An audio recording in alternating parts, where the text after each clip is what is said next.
Start with a simple piece of paper. Make note that this paper has a front and a back.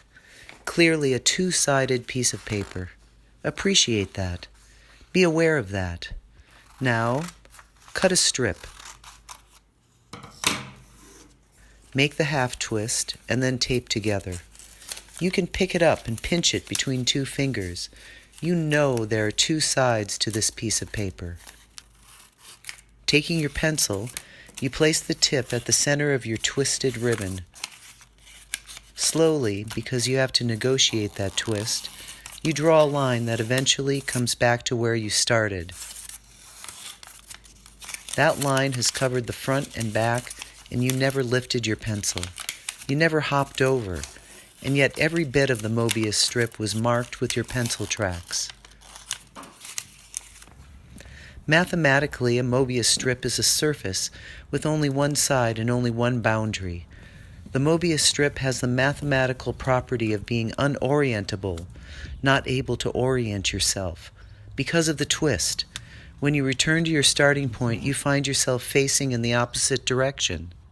Klein bottles are Mobius strips made from a tube instead of a strip. It is another one-sided surface which, if traveled upon, could be followed back to the point of origin while flipping the traveler upside down. As I walk the streets, I sometimes imagine that I am tracing a path around a Mobius strip.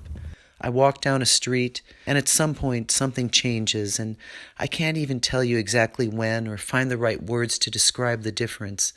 But at some point, everyone agrees that things have changed, that it's not like it used to be. It's the same street, but nothing's familiar. You start to wonder if you're at the right place. Did you take a wrong turn? Were you daydreaming and wandered off your path? Where are you? A map is not available.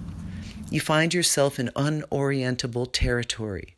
Every lap around the block brings you back to point A, upside down and inside out. What does that mean when you lose a dimension? What does it mean to travel a one-dimensional surface? Maybe it's not even a surface. Maybe it's just the idea of a surface.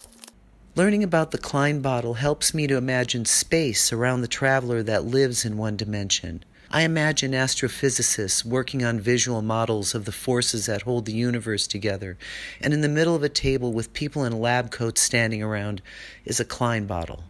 The perfect, simple, figure-8 twist that penetrates one side of the tube in order to connect with the opposing side from inside.